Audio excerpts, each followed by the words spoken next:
Olá, gente. Então vamos dar continuidade aqui nessa aula agora para a gente finalizar o nosso cronograma de importação, tá? Conforme a gente falou para vocês, aqui nesse cronograma a gente tem aqui dentro os 7 passos da importação, só que eles estão feitos, a gente colocou de uma maneira que seja fácil de você gerenciar, porque te mostra quando você começa e quando você termina uma atividade, quais são as atividades que são feitas simultaneamente. Então é como se de uma maneira, esse cronograma ele está de uma maneira linear, então ele não deixa de ser de certa forma um fluxograma, mas com a vantagem de se ter a maneira como a importação acontece, para vocês terem uma ideia do time de cada etapa, ok? Só que assim, antes da gente começar, gente, aqui nesse passar para o desembaraço aduaneiro, eu tenho alguns pontos que eu gostaria de colocar para vocês que eu acho que é importante e que ou eu não enfatizei ou eu acabei não falando na aula passada, tá? Então eu acho que é importante vocês terem essa informação. Primeiramente, eu vou começar falando para vocês aqui sobre os tipos de importação. Vocês lembram que eu falei assim, todas as importações precisam de DI? Na verdade, as importações formais, que são as importações que a gente está falando, de compra de produto para revender, né, independente se ela vai ser aéreo ou por navio, ela se trata de uma importação formal. Então, todas as importações formais, sim, elas precisam ter uma DI, exceto quando você compra alguma embarcação, um carro no país vizinho e vem dirigindo. Aí, sabe, você não vai precisar fazer a DI. Não, gente, desculpa. A ADI você vai precisar sim. O que você não vai precisar fazer nesse caso é o BL. O BL você não precisa fazer quando você vem dirigindo ou navegando o seu próprio o produto que você comprou, tá? Mas a importação formal, então, voltando, declaração de importação é obrigatória para todas as importações formais. Só que assim, ó, não existem só as importações formais, tá, gente? Existem também as importações simplificadas. Eu vou falar aqui como que funciona. A importação simplificada, ela pode ser feita até US$ 3.000. Então, se você vai importar alguma coisa que é até US$ 3.000, só que assim, um negócio importante enfatizar aqui. Quando eu falo US$ 3.000, não é só o produto não, tá, gente? Aqui está embutido o produto, o frete e o seguro. Lembra da VMLD que a gente falou na aula de custos? Então, é isso que caracteriza se a importação vai ser simplificada ou formal. Então, você está trazendo um produto de US$ 3.000, sem contar o frete seguro, quando chega aqui, automaticamente ela vai ser jogada para ser uma importação formal, tá? Aí você vai ter que ter toda a documentação, a mesma coisa que a gente falou até agora. Todos os documentos, comprovante de fechamento de câmbio, todos os documentos você tem que ter, porque ela automaticamente ela vai ser caracterizada como importação formal, ok? Então, lembrando, até US$ 3.000, mas aí tem que estar embutido o valor do frete e do seguro, tá? Produto com LI não pode também ser feita importação simplificada. Produto com LI você vai ter que fazer formal, não tem jeito, tá? A importação simplificada, geralmente ela é door to door, você vai fazer através de um courier, FedEx, TNT, DHL, que são os mais conhecidos aí. E aí essa mercadoria sai de lá do teu fornecedor e chega no Brasil. Quando essa mercadoria chega no Brasil, vai bater lá na porta da sua empresa, né? Porque você está fazendo isso para revender, então vai ser para a pessoa jurídica. Pode fazer para a pessoa física também? Pode, só que aí não pode usar para revenda, tá? Se você estiver fazendo qualquer tipo de importação para pessoa física, você não pode revender. Isso não é legal. É ilegal fazer isso. Então, se você está comprando a mercadoria para vender, você vai trazer ela de forma ou importação formal ou importação simplificada, no caso de ser menos de US$ 3.000.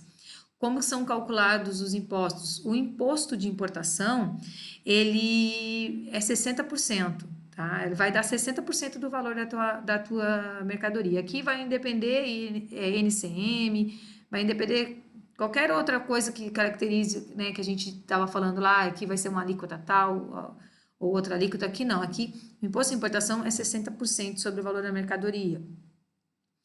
O ICMS você tem que pagar também, só que aí vai depender do teu estado, é aquilo que a gente falou, cada estado tem uma alíquota diferente, você vai pagar de acordo com o seu estado, tá? Na importação até US$ 50, se você fizer a importação até $50, se você for pessoa física, pelo correio, o correio não tributa, tá, gente? É só uma informação aqui, um acréscimo aqui que vocês podem, às vezes, ter amostra, né? Alguma coisa que vocês queiram trazer sem tributar. Então, abaixo de $50, mas tem que ser pessoa física, tá? Aí pelo correio, daí o correio não vai tributar. Só que assim, gente, não adianta vocês saírem baixando o valor do produto para ele ficar ali abaixo de $50, porque aí abaixo de $50 está tudo bem, eu não vou ser tributado.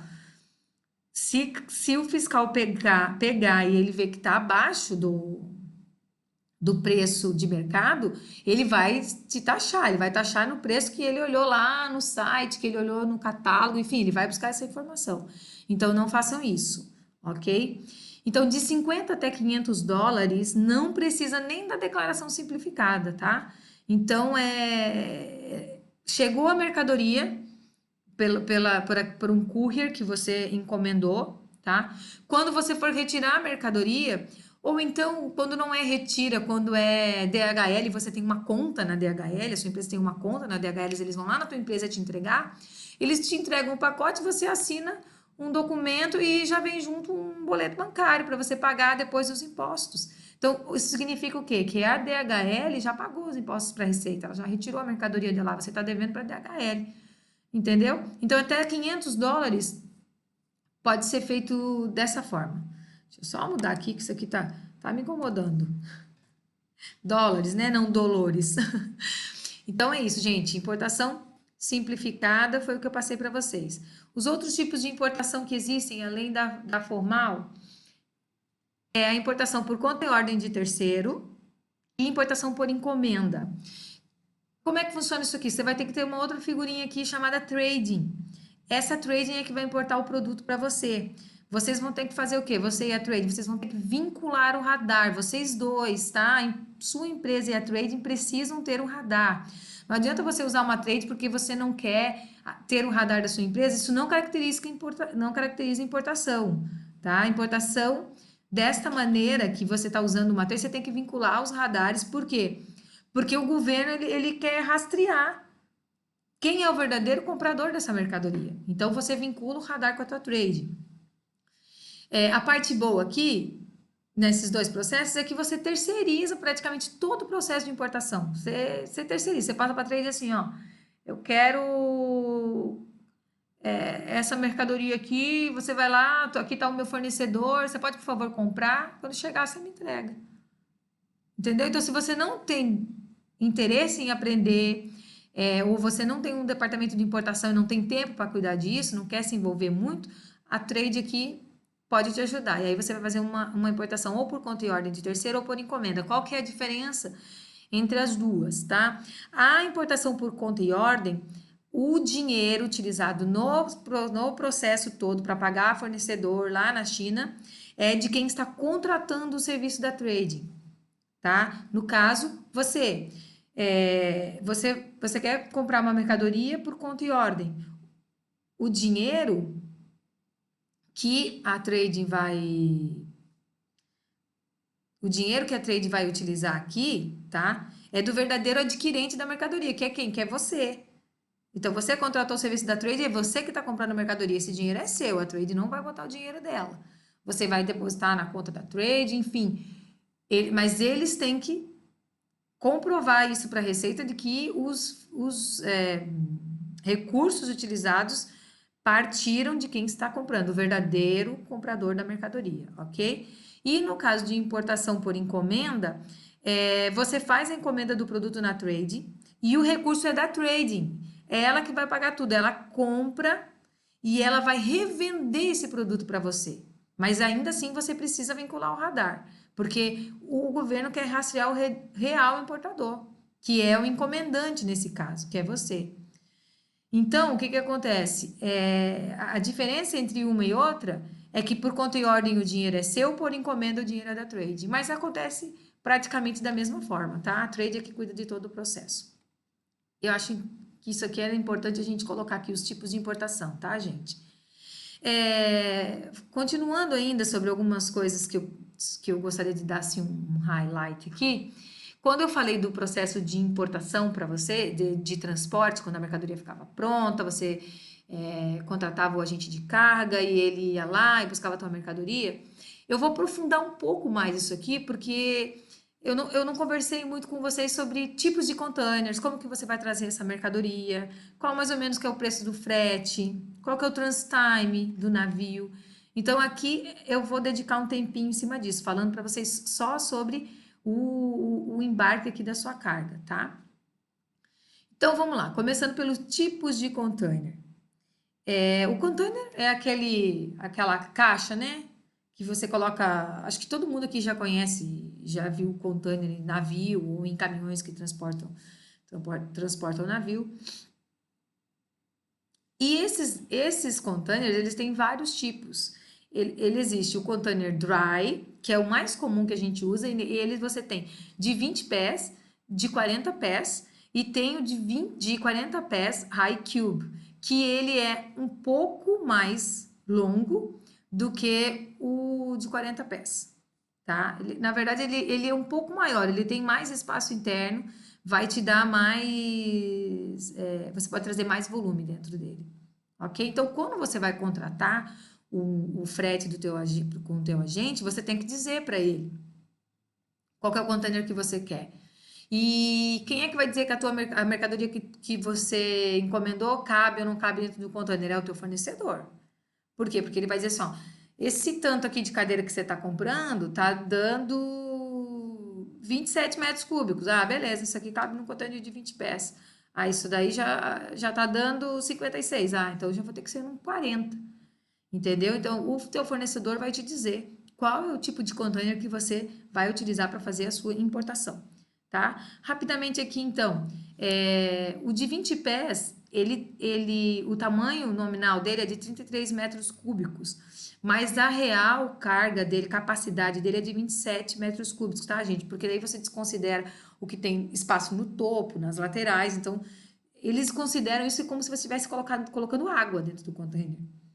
Você colocar água, você ocupa todos os espaços, né? Agora, quando você está colocando mercadoria sólida, vai sobrar espaço na lateral, no topo. Então, a capacidade real mesmo do teu container de 20 pés é 27 metros cúbicos.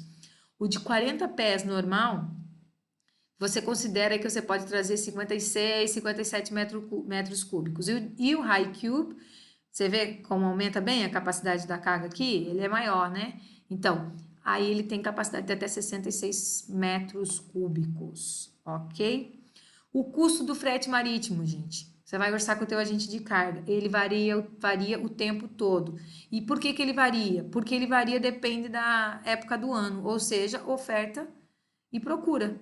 A boa e velha lei da oferta e procura. Então, vai ter época do ano que vai estar mais em conta e vai ter época do ano que vai estar bem mais caro. O primeiro semestre, tá, do ano, geralmente é mais barato do que o segundo. O primeiro semestre as pessoas ainda estão ali começando, tal. Tem gente que faz a tarefa de casa e já se planeja e já está trazendo, mas no segundo semestre, naturalmente, acontecem mais eventos em que você vende mais produtos, por exemplo, Black Friday, no Natal, sabe? Então, essas duas épocas são épocas que vendem muito produtos fabricados na Ásia. Então, o que que acontece com o frete? Sobe, fica lá em cima, tá? Às vezes, pode acontecer de o agente de carga ter outros containers disponíveis para te oferecer, tá? Porque esses containers que eu te falei aqui, o container que existem, são os que mais são utilizados, tá? São os que mais são utilizados, mas tem o flat rack ainda, que é o container que é todo aberto, tem o container open top, e tem os containers refrigerados, tem o container graneleiro, tem vários tipos de container. Então, o que que acontece? Às vezes, o Brasil exporta muita soja, exporta muita carne para a Ásia, e aí o armador fica com aqueles containers lá, e eles ficam lá parados no porto. O que que ele precisa fazer? Retornar esse container para o Brasil. Então, talvez ele te ofereça, ele vai dizer assim, olha, eu tenho um frete mais barato do container refrigerado. Só fiquem ligados, porque às vezes esses containers especiais, eles têm um free time, que é aquela... lembra que eu falei para vocês, a demurrage, o aluguel do container, às vezes é mais curto, tá? Porque normalmente é de 30 dias, mas às vezes pode ser que seja mais curto. Então, é importante você ficar ligado nesses detalhes. Mas, se você tiver esse tempo e for vantajoso para você, você pega esse container, consegue colocar suas coisas lá dentro. Então, depende do armador, depende da época do ano, depende de uma série de fatores aí, mas o importante é saber que o preço do frete varia, tá? Fica em torno de 1.500 a 2.500 dólares, tá? Eu lembro que em 2016, eu coloquei aqui, teve uma época que eu não sei o que aconteceu com as importações, mas tinha tanto navio saindo da China, tanto navio saindo da China, que esse foi um fenômeno particularmente da China, tá, gente? Não sei como é que foi nos outros países. Na época eu trabalhava muito com a China. Que o valor do frete estava absurdamente barato. Tava tipo cerca de R$ 75. Até saiu reportagem falando de 75 dólares. Imagina só, pegar um container lá, trazer para o Brasil por 75 dólares. Então, são fenômenos que são raros de acontecer, mas eles acontecem. Para você ver como oferta e procura realmente está direto, vai ter um impacto direto sobre o custo do frete, tá bom? Qual que é o transtime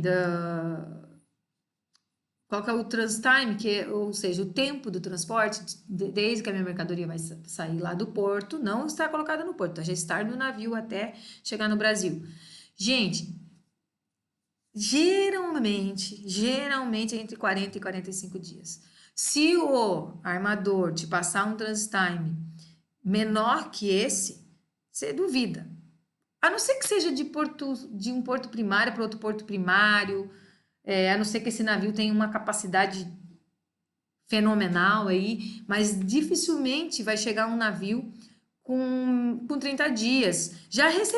Eu já recebi, quando a gente tinha importadora, já recebi navio com 30 dias, 32 dias, mas é mais raro, tá? O normal mesmo é quando o cara vai te passar entre 38, 40 dias. Esse é o mais seguro, digamos, que você pode confiar mais, né? Que dificilmente não vai dar problema. Agora, o transtime, gente, também leva em consideração não só o tempo que o navio está navegando, né? Porque que acontece? Às vezes, o navio chegou no Brasil, chegou no porto e não tem janela para ele atracar, não tem um espaço onde ele possa atracar para descarregar os containers.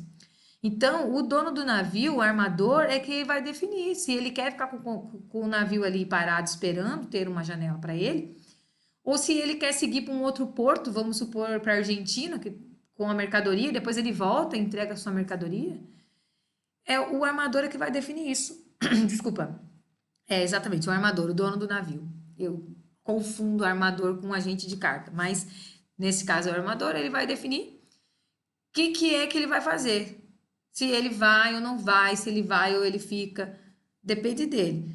Já teve muitos casos no Porto do Paranaguá que a infraestrutura, assim, há um tempo atrás era. Cara, tinha problema de janela, tá? Chegava navio, ficava ali parado 2 dias, passava de umas, cara, 3, 4, 5 dias o cara já não esperava. Aí, e aumentava 15 dias no prazo de entrega da tua máquina, da tua mercadoria. Coisas que a gente não coloca, mas acontecem, tá? Às vezes o problema é a dragagem, não tem calado, então a costa do Brasil, em alguns casos, ela é muito rasa. O navio, quando é muito grande, ele não consegue atracar. Aí tem que esperar, sabe? Negócio de maré. Tudo isso entra aí no teu trans time, que pode dar um trans time diferente do que o teu armador te passou quando ele orçou para vocês. Mas aí, muitas das vezes, vai além do armador, né, gente? Ele não pode controlar todas as variáveis, ok? Vamos lá, então. Já falei para vocês que é importante sempre avisar o agente de carga pelo menos 15 dias antes, né? Para ele buscar o container. Eu já tive problema na empresa lá, na minha importadora, que eu não consegui embarcar, estava tudo certo. Não sei por que cargas d'água aí no processo não avisamos. O meu despachante, que era o meu agente de carga, e ele tinha informação, mas, enfim, né, gente? Quando acontece um erro, nunca uma pessoa, dificilmente é um erro de uma pessoa sozinha. Às vezes a informação foi, alguém não pegou e não repassou. Não conseguimos, eu tive que esperar mais uma semana para conseguir embarcar minha carga, tá? Então isso acontece. Agora, lembra que eu falei para vocês que não teria problema se vocês não conseguissem encher um container? E realmente não tem problema, tá, gente? O que que pode ser te trazer de desvantagem isso?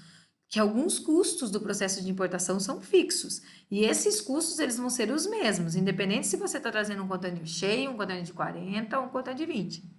Então, quanto mais coisa você trouxer, mais rateado vai ficar aquele custo para os seus produtos, tá? Mas não tem problema, não vai sair pegando um container cheio se você não tem necessidade de estufar um container. Então, você pode trazer a carga LCL, tá? É uma operação normal, o agente de carga é ele que vai consolidar a carga para você, vai fazer o UBL para você, tudo da mesma forma, tá? A única diferença é que talvez demore 1 ou 2 dias mais no porto a hora que ele chega, porque esse container vai descer do navio, o armador vai vir fazer a desconsolidação, né? No caso, vai tirar todas as mercadorias de dentro ali e vai dizer, ó, esse é do fulano, esse é do fulano, é do fulano, fulano, e você vai lá e vai nacionalizar só a sua carga. Beleza, gente? É isso daí, então. Agora, gente, sério, se você já tiver praticamente 60% por cento do volume do container, vale a pena, às vezes, você trazer full. Sabe por quê? Além de facilitar no carregamento e no descarregamento no porto, é, na parte de fazer depois ovar isso daí lá com o teu armador, a- quando você traz ela consolidada, o preço do metro cúbico fica um pouco maior que quando você traz um container cheio. Então fica mais fácil você trazer um container, tá? Então 60, 70% ali, traga um container, que aí você ganha aqui no teu processo de, de desembaraço aqui, sabe? Você ganha tempo, já ganha na hora de fazer o controle do processo, né? Então é isso, gente. Agora sim, ó, você trouxe o container cheio, você resolveu não fazer a desova no porto, você resolveu tirar a tua mercadoria dentro do container, mandar o teu caminhão, um caminhão lá buscar. Você pode optar, tá, gente? Você tem como optar, fazer a desova dentro do container, dentro do porto e fazer a desova na sua empresa. Isso é uma opção que você tem. Só tem que ficar atento do seguinte: é, quando que é vantajoso? Quando é uma coisa que já está bem amarradinha em máquina, vou lá de novo dar a minha experiência. Porque assim, até você tirar, fazer a desova, aí você vai ter que esperar o porto ter, o terminal ter o equipamento necessário para fazer essa desova, vai ter que ter lá o guindaste tal, o peso da máquina é tal, eles não têm o guindaste. Assim não, você contrata o seu guindaste na sua empresa.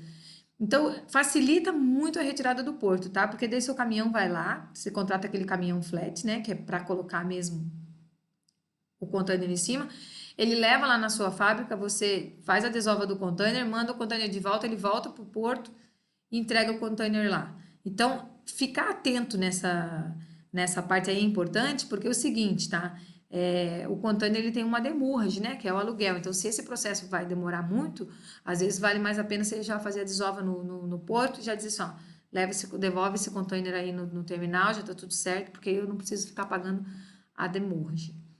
Tá bom? Vamos lá.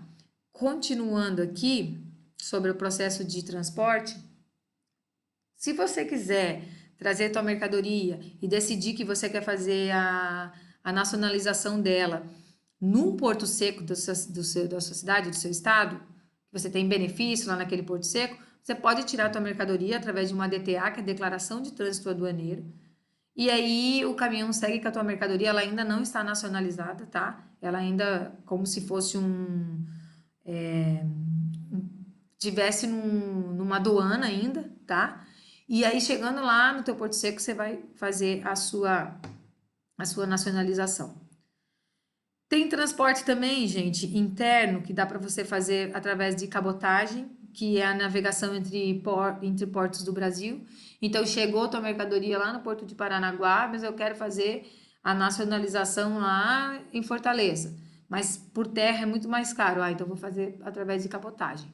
Vai o barco lá, pega a sua mercadoria, leva para você lá e você faz a nacionalização lá. Também tem essa possibilidade, tá? O Brasil tem mar, né? Bastante litoral, mas aí você tem que ver por que que você já não trouxe direto pelo seu porto, né? Um custo a mais.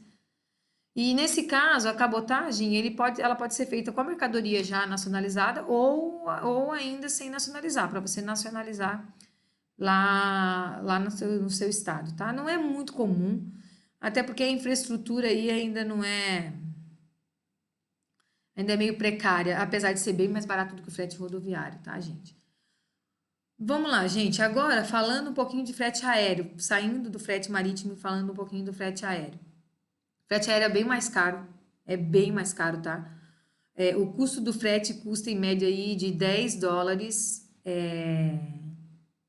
O peso é por peso, tá? O quilo.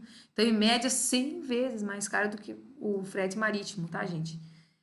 Por quilo. Então, é muito mais caro. Vale a pena quando? Quando você quer trazer amostra, quando você quer trazer uma peça de reposição porque a tua linha de produção está parada. Vale a pena quando é peça pequena, que ocupa pouco volume, não é tão pesado. Coisas realmente que são urgentes, tá, gente? Que aí você descompensa, é ficar esperando isso aqui versus o custo do frete. Aí também é uma decisão sua, mas tem como fazer a importação através do frete aéreo. Também é um agente de carga, tá, gente? É o mesmo agente de carga que geralmente agente de carga que faz marítimo vai fazer aéreo também para vocês, tá? Aí tem ele vai fazer, vai liberar a AWB, que eu já falei para vocês. E é o mesmo processo, exatamente o mesmo processo. Para liberar no aeroporto também vai precisar de um despachante que vai fazer a liberação lá, só que é um pouco mais rápida, né? Não é tão burocrática como no porto. Burocrático que eu digo porque é um espaço menor, né? Então é mais rápido, acha a tua carga já rapidinho, já faz a ADI e pronto, tá? Gente, sempre é importante fazer o seguro de carga. Sempre, sempre, sempre, sempre. Sempre. Aqui não tem exceção. Faça o seguro da sua carga, tá? Nós já tem até história de navio que afundou com a carga do cara. Pergunte só para alguém que faz muita importação. No meu caso, ainda bem que o meu navio nunca afundou, mas já perdi carga em transporte rodoviário, já perdi umas 3, mais ou menos, que estava segurada, graças a Deus. Então tem que fazer seguro, tá, gente? Sempre tem que fazer seguro. Você tem a possibilidade de fazer esse seguro da carga com cobertura total, né, para avaria, roubo de 100%. Só que aí é o seguinte, aqui dá até para você fazer um seguro até maior do que 100% se tu quiser. Tu pode tentar fazer um seguro até do preço do imposto que você pagou no porto, sabe por quê? Muitas vezes você vai ver que a tua carga está avariada quando? Quando você já pagou o imposto. Muitas vezes não sempre, né? Porque para você poder abrir o container, a não ser que seja uma exigência na parte da parametrização lá, que deu um vermelho, você só vai abrir o container quando estiver lá na sua empresa ou quando estiver fazendo a desobre. Você já pagou, você já nacionalizou. E aí, aquele dinheiro você já desembolsou. Então, o seguro, ele pode te cobrir quanto a isso também, tá? Vai custar mais caro, vai, mas é uma maneira. Não é muito comum, para falar bem a verdade, tá? Comum mesmo é o pessoal pagar no frete de um porto até outro. Esse valor vai variar entre 0,5% a 1% do valor da carga, depende da empresa que está cotando isso para vocês. Tá bom? Acho que sobre o seguro e transporte é isso aí, gente. O que ainda faz parte aqui do transporte, que eu considero que é importante falar, são os incoterms, que eu falei para vocês já nas outras aulas. É a maneira como você negocia com o teu fornecedor. É o International Commercial Terms. Então, são os termo internacional, é o termo comercial internacional. Então, tá padronizado, tá? De uma maneira que você vai dizer assim, ó, eu quero FOB, eu quero CIF e cada um já sabe o que vai fazer. Isso no mundo inteiro, não é só com a China, tá? Por isso que é um termo internacional. Eu vou falar aqui rapidamente para vocês dos mais importantes, tá? Mas tem uma tabelinha que mostra. Uma tabelinha, na verdade, não, é uma figura que consegue mostrar certinho para vocês os tipos que tem, tá? São 13 no total, eu acho. 1, 2, 3, 4, 5, 6, 7, 8. Eu acho que os mais comuns são esses 8 aqui. São 13 no total, mas os mais comuns são esses 8. E desses 8 ainda tem os mais comuns dentro do nosso país, tá? Vou falar primeiro deles, do FOB, o Free On Board. Tá vendo aqui nessa figurinha aqui? Vamos ver se vocês conseguem ver melhor. Deixa eu ver se eu consigo aumentar aqui. Opa, gente. Saiu lá da minha página, mas eu vou ver se eu consigo aumentar. Aqui.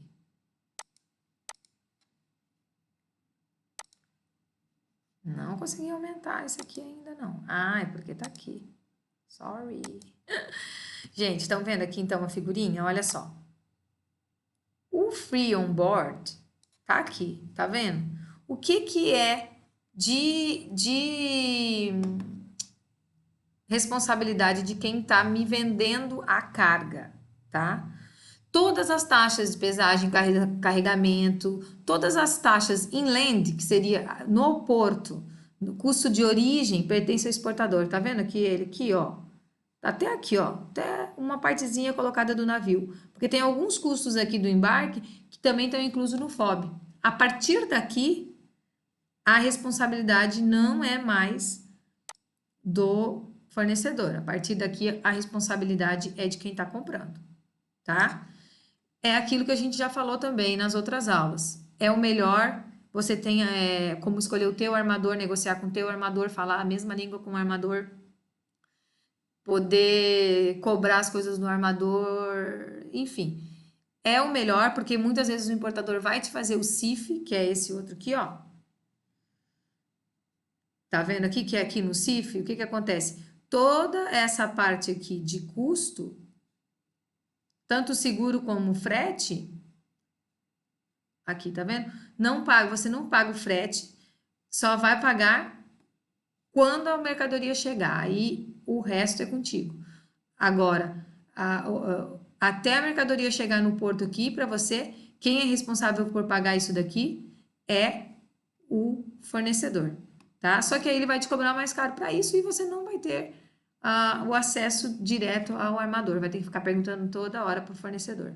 Eu, sinceramente, não tenho essa paciência. E acho que você também que vai estar correndo com milhões de outras coisas, pensando em vender, transformar a tua empresa no mercado, fazer ela crescer, ser conhecida e tal.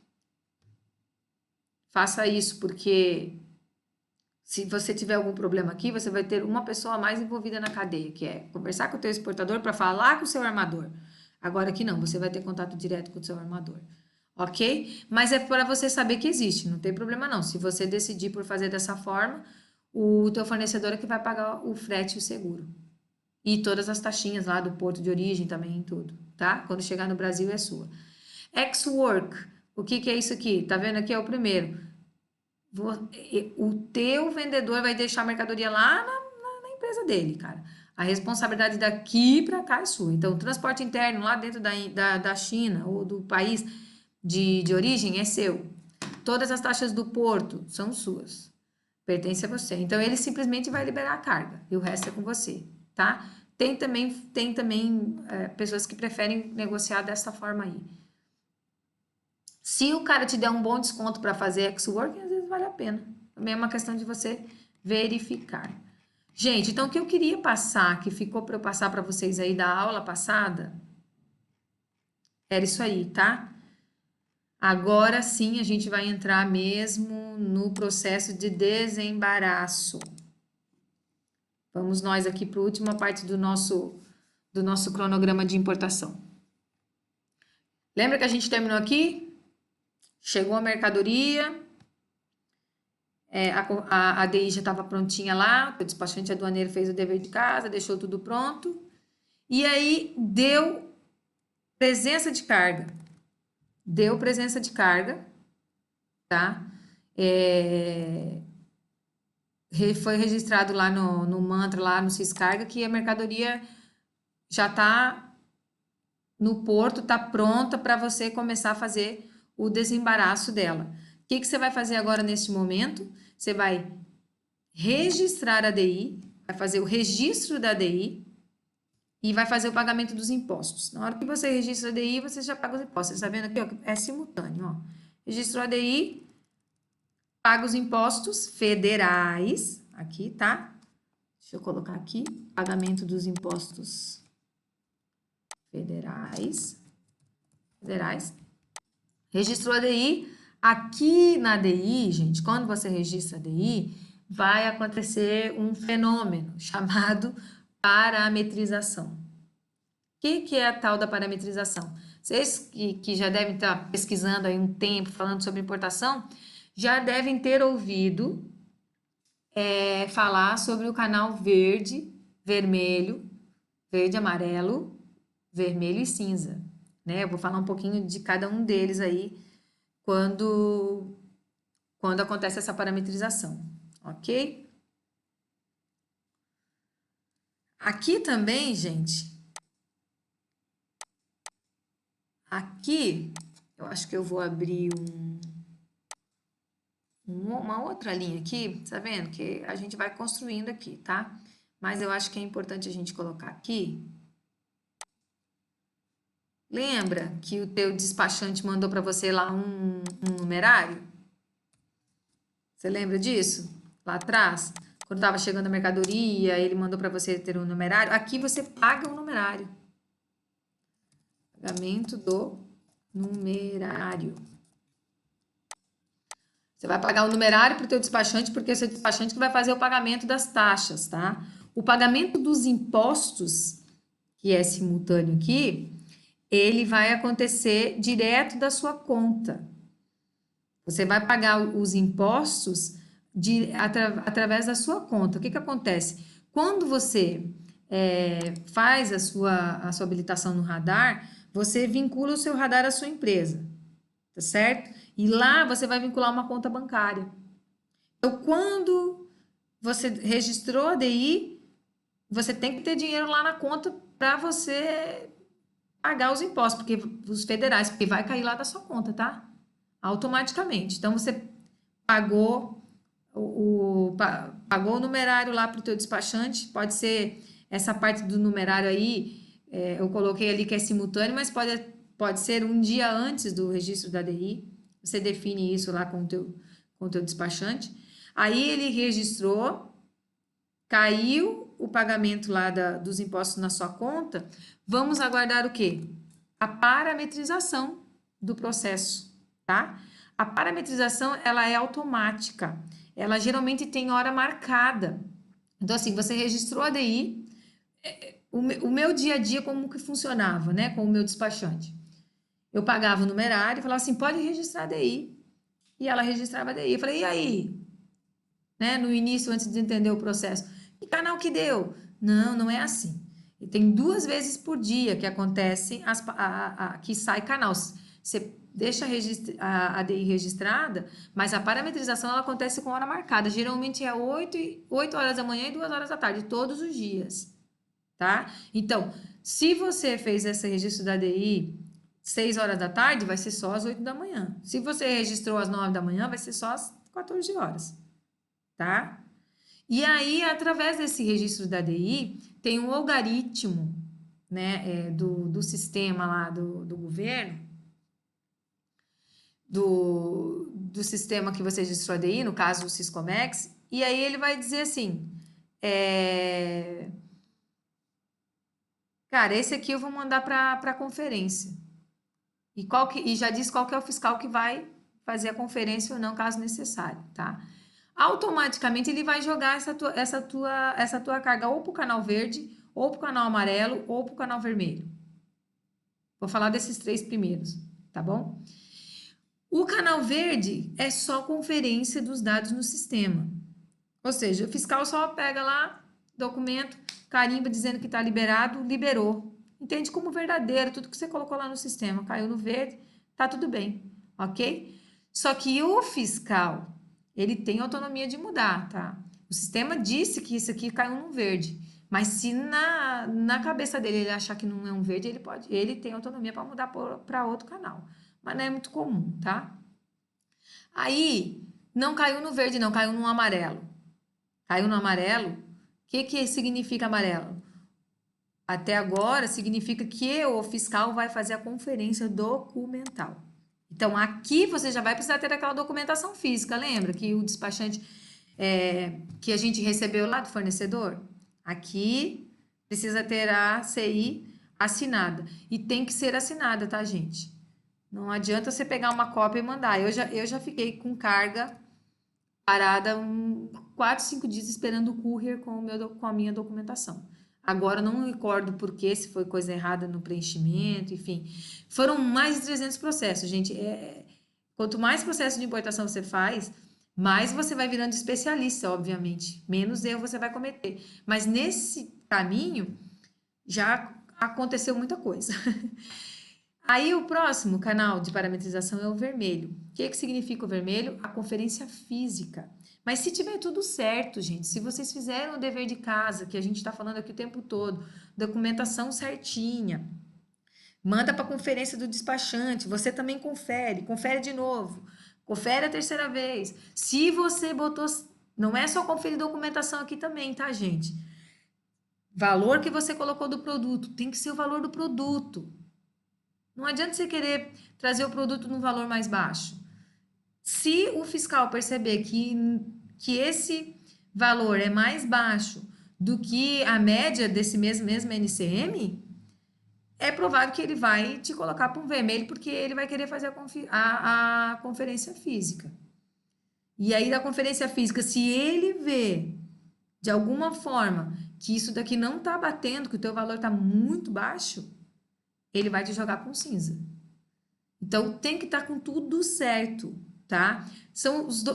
Pelo que a gente conhece de conversar, assim, que já conversei com o fiscal e outras pessoas envolvidas, os dois principais fatores aqui que a Receita Federal avalia, tá?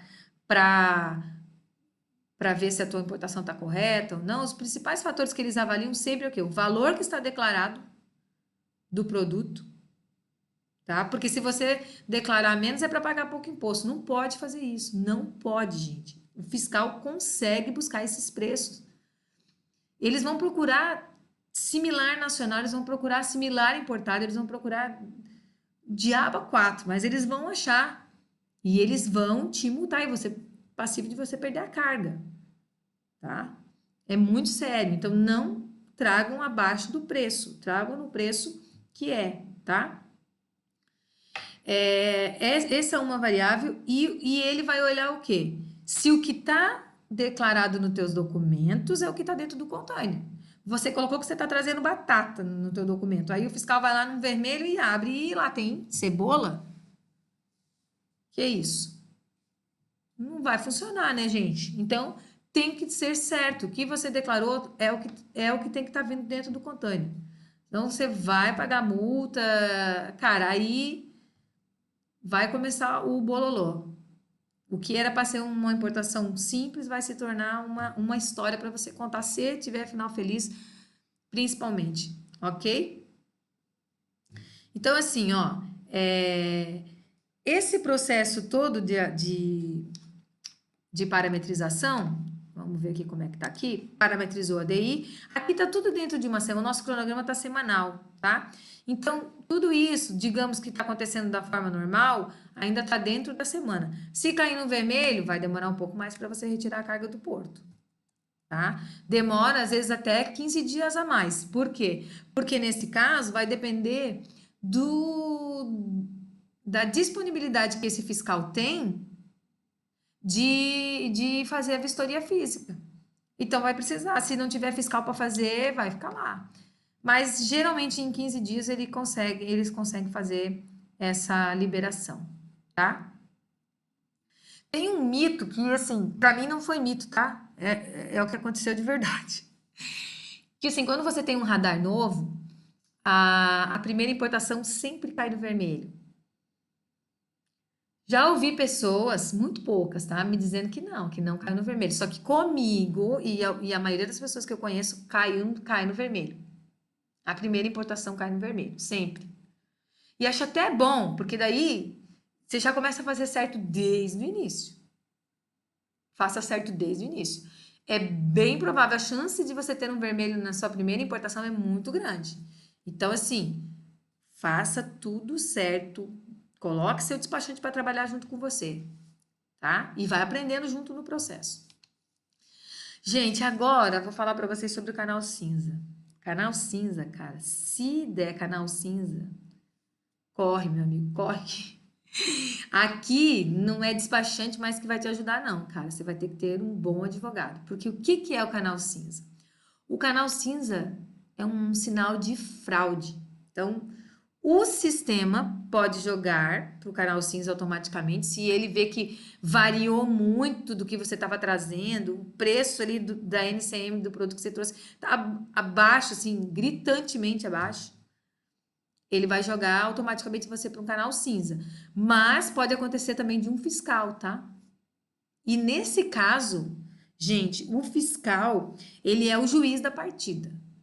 Você pode falar com o Papa, não vai adiantar. É ele que apita, é ele que apita. Ele que faz a conferência de tudo, é ele que diz o que está errado, é ele que diz de que maneira que você vai resolver esse problema. É o juiz, mais ninguém. Ele é o juiz. O fiscal é que é o juiz nessa partida aí, nesse jogo, tá? Quanto tempo demora para liberar um processo no canal cinza? Eles têm 90 dias para fiscalizar e ver todo o documento. Porque daí, para fiscalizar um canal cinza, gente, você tem que mostrar, nossa senhora, até o seu fígado, porque ele vai pedir toda a documentação da tua empresa. Ele vai pedir documentação de todo o processo de importação, da negociação que foi feita. Por isso que é importante você ter uma pastinha com toda a documentação de negociação que você fez com o teu cliente, com o teu fornecedor, porque aqui, se você cair no canal cinza, você vai poder provar para ele por A mais B que isso aqui foi negociado. Entendeu? Então, tenha o máximo de organização nos documentos de vocês aí, que caso vocês precisem, já vai estar tudo organizado, vocês vão economizar tempo, estresse, enfim. Só que assim, ele tem 90 dias para fazer isso, mas ele pode renovar por mais 90. Então são 6 meses, entendeu? E a multa é alta, gente, a multa é alta, vocês podem perder a carga, a multa é alta. Aqui é o advogado mesmo que tem que entrar, porque é um sinal de fraude. É um sinal de fraude. Agora, tem uma coisa para contar para vocês, que é assim, ó, eu tenho experiência, infelizmente eu tenho experiência no canal cinza. Não gostaria, mas assim, foi uma experiência de sucesso, porque realmente a gente estava com tudo certo, conseguiu comprovar a documentação da empresa, documentação de negociação, nós conseguimos tirar um canal cinza. Gente, demorou. Demorou. Quem que vai estar em contato com o fiscal? Não é você, não, apesar de eu ter tentado conversar com o fiscal. Você pode até tentar, às vezes o fiscal te atende, tá? Gente, aqui é até chato de falar, mas se for um fiscal que tiver querendo de alguma forma ganhar propina aí, ele vai te atender. E aí, quem vai decidir é você. Aqui eu vou dizer assim, o que na Easy Asia nós consideramos certo. Não pague. Não pague. Agora, isso é um livre-arbítrio teu. Você que vai decidir se vale a pena pagar, se você quer pagar, se você quer se envolver nessa podridão. Não tem julgamento, cada um vai decidir o que quer fazer. Agora, cada um segue o que acha certo, o que é ético. O certo não é pagar, né, gente? O certo, isso não é certo. Mas tem fiscal que vai te dar essa deixa e vai te entender. Mas o normal é que o despachante sempre fique em contato com o fiscal, não você, tá? O teu despachante é que vai estar sempre trocando figurinha lá, leva, busca documento, pediu mais documento, leva documento, vai pedir um técnico, que é um comprovante, um laudo técnico do que a máquina faz. Gente, são tantas coisas que às vezes esses primeiros 90 dias não são suficientes, tá? Mas deu certo, funcionou. A gente estava com tudo certo, conseguiu comprovar toda a negociação com o fornecedor e o fiscal liberou pra gente, tá? Agora, assim, ó, se você estiver trazendo pirataria, produto ilegal, cara, aqui tu senta e chora, porque não tem mais jeito. O negócio é fazer tudo certo antes, gente, tá? Tudo certo antes. O sistema ele vai olhar um desvio padrão. Por exemplo, você está trazendo sempre numa regularidade ali a importação. Uma natureza, a origem da importação, de onde é que está saindo o valor, o volume. Aí você faz uma coisa diferente, bruscamente o sistema vai pegar, tá? Outra coisa também, gente, que é uma coisinha chata daqui. Todos os próximos embarques que estiverem em trânsito, todos vão dar cinza. Se tiverem em trânsito, automaticamente eles vão cair no cinza, tá? Comigo não foi assim. Comigo caiu um no cinza, nós conseguimos liberar a carga e não caiu mais nenhum no cinza. Foi uma única vez. Não me lembro exatamente se os próximos caíram no vermelho, mas no cinza nunca caiu. E o vermelho, gente, assim, ó, eu lembro que eu peguei alguns vermelhos no começo, mas quando minha importação começou a ser constante, era muito difícil pegar um vermelho. Era sempre canal verde. No máximo um amarelo para conferência de produto. Era um canal verde. Se você tá com tudo certo, sempre tudo certo, por isso que eu falo, o desvio padrão ali, né? Se vier uma coisa muito diferente ali, o sistema pega. Ok? Então é isso, vamos continuar aqui para finalizar. Registrou a DI, deu a parametrização, agora é só monitorar a liberação. No sistema lá vai dizer, ó, a carga está liberada para coleta. Teu despachante vai te avisar isso aí. Teu despachante vai fazer o que aqui? Vai te mandar o espelho da nota fiscal. Lembra que eu mostrei para vocês, né? Na aula passada. Você vai fazer a nota fiscal aqui, vai elaborar a nota fiscal de entrada, vai um pouquinho antes da nota fiscal de entrada, gente, a gente colocou aqui pagamento dos impostos federais, né? Eu vou abrir aqui um outro aqui, que é o pagamento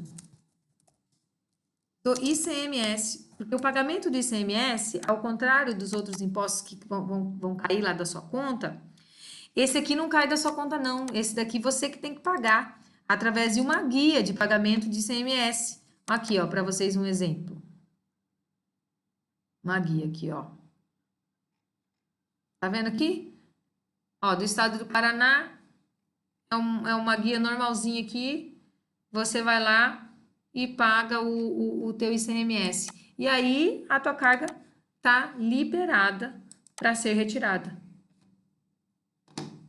Aqui, gente, aproveitando um pouquinho só, deixa eu ver se eu tô com ela aberta aqui. A minha aqui, ó, a carinha da DI, só para vocês verem um pouquinho do que eu falei da DI. Aqui, ó, isso aqui é a carinha da DI, ó. O nome da sua empresa, os valores. Daí o valor do dólar. A partir desse momento aqui, ó, que você registrou a DI, a tua conta não é mais em dólar, tua conta agora é em real. Ele vai te dizer qual que é o valor do dólar que vai ser utilizado. Quer ver? Aqui, ó. Dólar americano. 2 e 1. Eita, coisa boa. Essa aqui é bem antiga, essa DI aqui. Então, essa é a carinha da DI, só para vocês entenderem. A tua dívida ali já ficou agora em real, tá? Não é mais em dólar, não. Já registrou. Então, você fez o pagamento do teu ICMS, fica só monitorando a liberação da carga. Liberou, você elaborou a nota fiscal de entrada. E a sua carga está pronta para ser retirada lá no porto. Para você retirar essa carga lá no porto, você vai contratar uma transportadora. Eu acho que a Carol já comentou numa aula dela, mas eu vou reforçar.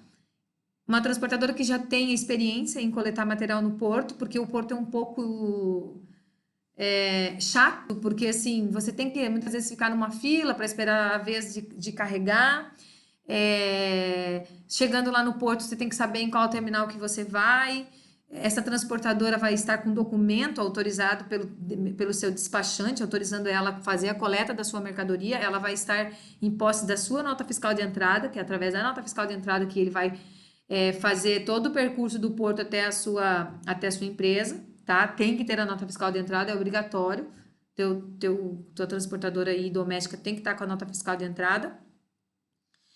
Então, tem que ser uma transportadora que já tem as manhas, sabe? Porque já aconteceu comigo de eu mandar transportadora que não tinha tanto as manhas, por quê? Porque o preço estava mais baixo, porque a minha transportadora não podia buscar naquele dia e eu precisava tirar a carga no porto. O que aconteceu? O cara me cobrou muito mais do que eu tinha negociado com ele. Por quê? Porque ele não sabia que ele ia ter que ficar numa fila.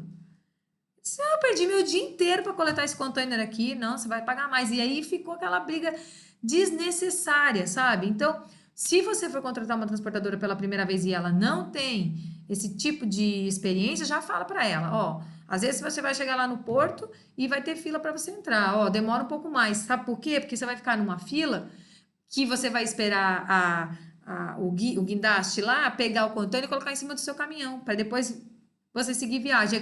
Aquele guindaste ali, ele está sendo utilizado para outra coisa agora. Então, deixa isso combinado para que daí ninguém saia frustrado aí dessa situação, ok? Lembrando que a carga aqui tem que estar assegurada, tá? O transporte internacional e o frete internacional já acabou. A partir de agora, essa carga é por sua conta. Tem que ter o seguro. Vale a mesma coisa que eu falei antes do transporte marítimo. Gente, esse aqui não precisa nem falar. Não precisa nem falar que isso aqui é imprescindível, tem que ter. É irrisório o preço do frete, gente, o preço do seguro, perto de uma perda total da sua mercadoria. E isso já aconteceu, tá? E acontece direto, gente, é trânsito. Você não consegue controlar, tá? Então faça isso, faça o seguro. E é isso, gente. A transportadora já foi lá, já retirou a mercadoria, seguiu viagem, chegou na sua empresa, você abriu e a partir daí abra também uma champanhe e comemore e comece a vender. Você se tornou um importador real e oficial. Ok, gente? Obrigada. Às vezes eu não sei como é que ficou essa aula aí, acho que a gente conseguir passar o máximo de informação assim que eu achei bem importante, mas a gente está aberto, tá, gente? Deixa comentário aqui embaixo. Pô, faltou você falar disso. Eu senti que você falou muito por cima desse assunto. Volta a falar sobre isso. A gente pode ir fazendo aula e construindo isso aqui juntos, tá, gente? Acho que isso é o mais importante. Vocês é que mandam. A gente está fazendo isso para vocês. Ok? Tudo de bom, gente? E até a próxima aula.